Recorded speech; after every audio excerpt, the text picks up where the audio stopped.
लेकिन मेरी एक शर्त है, इस केस में मुझे पूरी आजादी मिलनी चाहिए। किसी तरह का दबाव या दखल अंदाजी नहीं होनी चाहिए। इधर कितनी हिम्मत कब से हो गई कि शेर का रास्ता रोक सके? इधर नहीं सांड।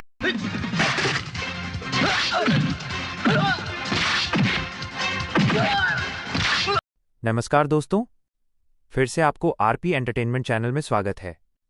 देवा ने कभी पीछे मुड़कर देखना सिखाई नहीं। मैं अपने दुश्मन की चाल का नक्शा हाथ में लेकर घूमता हूं।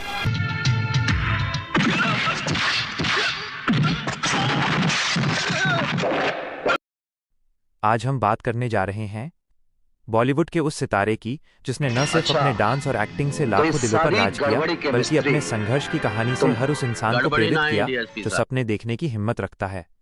जी हाँ, हम बात कर रहे हैं माइनस मिथुन चक्रवर्ती, यानी हमारे अपने मिथुन दा की। नाम चीता रख लेने से कुत्ते की जात नहीं बदल जाती। इस पिल्ले को अपने घर की चार दीवारी में बंद करके रख। राजा, कैसे बैठो तो हरी मोटरिया मानो। कल हम उसके सामने बहुत छोटे थे, आज वो हमारे मुकाबले में बहुत छोटा है। मिथुन दा का असली नाम है गौरांग चक्रवर्ती। इनका जन्म 16 जून 1950 को कोलकाता, पश्चिम बंगाल में हुआ था।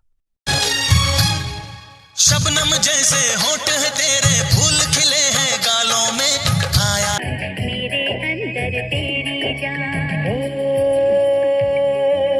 तेरे मेरे बीच जिसकी तिली की आग में हाथ चला बैठते हैं, उन्हें सूरज की आग से भुक्का नहीं। मिथुन दा एक मध्यम वर्गीय बंगाली परिवार से थे।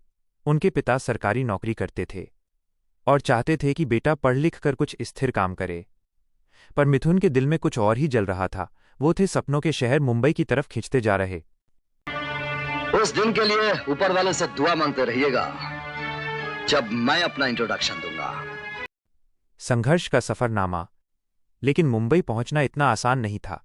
कहते हैं कि एक समय ऐसा भी था जब मिथुन दा ने कोलकाता में लेफ्ट मूवमेंट से जुड़कर राजनीति में भी हिस्सा लिया था, पर बाद में एक व्यक्तिगत त्रासदी के बाद उन्होंने सब छोड़ दिया और अपनी किस्मत आजमाने के लिए मुंबई आ गए। मैं तुम्हारी जन्म कुंडली पढ़ लूं। चलो अब चलते बनो। चले जाएंगे। आया, झपटा और तुम्हारा शिकार करके चला गया। मुंबई पहुंचने के बाद मिथुन दा के पास न तो पैसे थे न पहचान। वो छोटे छोटे काम करते, कभी स्टूडियो के बाहर इंतजार करते, कभी किसी के घर में रहने की जगह मांगते। कई बार तो उन्हें भूखा भी रहना पड़ा, लेकिन उनके अंदर का जज्बा कम नहीं हुआ। उन्होंने film and television institute of India (FTII) Pune से एक्टिंग सीखी। पहले आप हमारे युवा नेता को छोड़ दीजिए और कल उसकी जमानत के कागज लेकर कोर्ट में आ जाना। यहीं से उनकी असली ट्रेनिंग शुरू हुई। वो जानते थे कि एक दिन उन्हें मौका जरूर मिलेगा, और वो दिन आया 1976 में। पहला रोल नेशनल अवार्ड। साल 1976 में रिलीज हुई फिल्म मृगया, जिसे मशहूर डायरेक्टर मृणाल सेन ने बनाया था।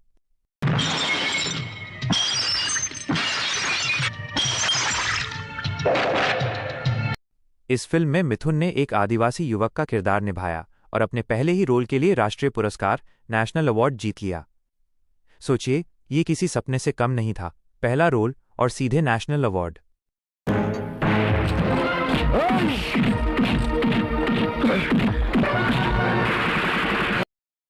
लेकिन ये सफलता आसान नहीं थी। मिथुन दा को अभी भी संघर्ष करना पड़ा, क्योंकि 70 के दशक में बॉलीवुड में हीरो का मतलब था गोरा, स्मार्ट, अंग्रेजी बोलने वाला लड़का। मिथुन की शक्ल सूरत आम इंसान जैसी थी, पर उनका आत्मविश्वास और मेहनत असाधारण थी।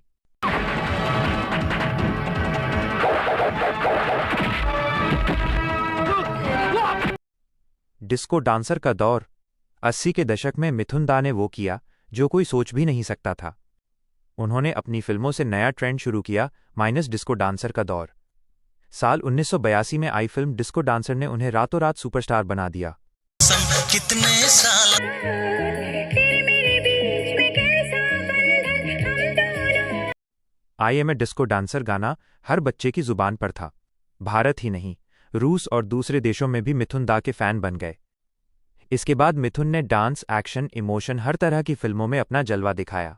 हशर तो तुम्हारा बुरा होगा देवा, जरा पीछे मुड़कर देखो। फिल्में जैसे डांस डांस, कसम पैदा करने वाले की। प्यार झुकता नहीं और गुरु ने उन्हें बॉलीवुड का मास हीरो बना दिया।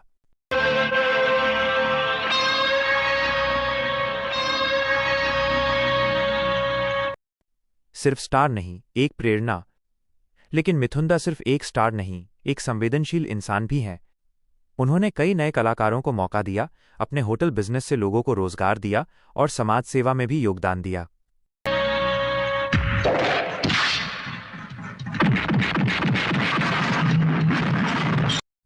उनकी कहानी हमें यह सिखाती है कि अगर आप में मेहनत करने की हिम्मत है तो किस्मत भी एक दिन झुक जाती है। तो दोस्तों, ये थी मिथुन दा की प्रेरणादायक कहानी, एक आम लड़के की जिसने अपने सपनों को सच किया। आज भी जब वो स्क्रीन पर आते हैं तो दर्शक तालियां बजाने से खुद को रोक नहीं पाते, क्योंकि मिथुन दा सिर्फ एक नाम नहीं, एक जुनून है। धन्यवाद दोस्तों। अगर आपको ये कहानी पसंद आई तो लाइक करें, शेयर करें और बताएं आपकी नज़र में मिथुन दा की कौन सी फिल्म सबसे बेहतरीन है।